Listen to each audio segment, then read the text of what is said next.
I hope that she continues to be a rising star for the Republican Party, at least. I think it's incredibly derogatory to accuse nearly 80 million Americans of mental illness. The last time I checked, Jasmine Crockett couldn't dream of winning such a majority of the public as President Trump did. And the America First movement, which President Trump has built, is filled of hardworking patriots, the forgotten men and women, business owners, law enforcement. Nobody in that studio saw it coming.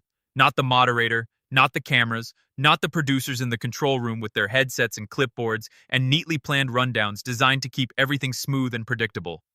Because what happened next was never part of the script, never written into any briefing notes, and never discussed in any pre-show meeting.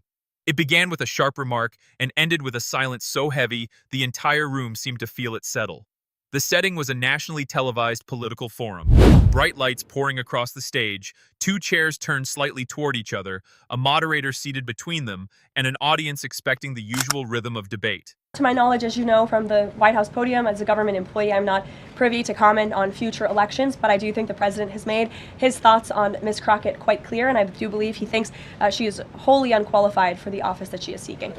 Joey. Karoline Leavitt entered first, polished and confident, moving with the ease of someone who believes presence alone can take control of a room. Jasmine Crockett followed soon after, calm and steady, carrying only a slim folder and the quiet confidence of someone who has been underestimated often enough to no longer react to it. The opening part of the discussion moved exactly as expected. Questions about policy, answers that felt prepared, familiar exchanges of opposing views filling the space. The audience listened comfortably. The moderator kept the flow steady and everything felt controlled, almost routine. Then Leavitt shifted the tone. It came during a question about education policy. Crockett had just finished laying out a detailed and structured argument for stronger investment in public schools, pointing to specific districts, clear results, and real-world impact. Her delivery was focused and precise, the kind that comes from preparation and a willingness to be judged on substance. The moderator nodded and turned to Leavitt. Leavitt smiled, but it was not a warm smile. It carried a hint of dismissal. She glanced at Crockett, then back toward the camera, and commented that it was interesting how those who speak most about education sometimes have backgrounds that deserve closer scrutiny. I don't think you have this many people dying around a hoax. I don't think you have somebody trying to hide files around a hoax. We know that there's something there. We know that his own attorney general had to admit that he is in the files, but they are trying to hide stuff. The only reason that we have these emails is because we were able to get them from the estate. I don't think you have this many people dying around a hoax. I don't think you have somebody trying to hide files around a hoax. We know that there's something there. We know that his own attorney general had to admit that he is in the files, but they are trying.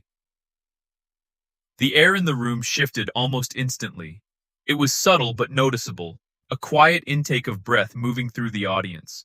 Leavitt continued, suggesting that before trying to lecture others about schools, it might help to have experienced one in a way that truly prepares someone for serious discussion. The intention was clear. It was meant to provoke, to draw reaction, to pull the conversation away from policy and into something personal where emotion could take over. It is a familiar move, one that often works when the other person responds with frustration. But Jasmine Crockett did not respond that way.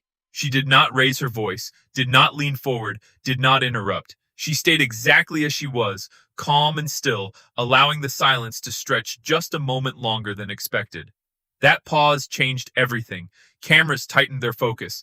The audience leaned in and the room waited.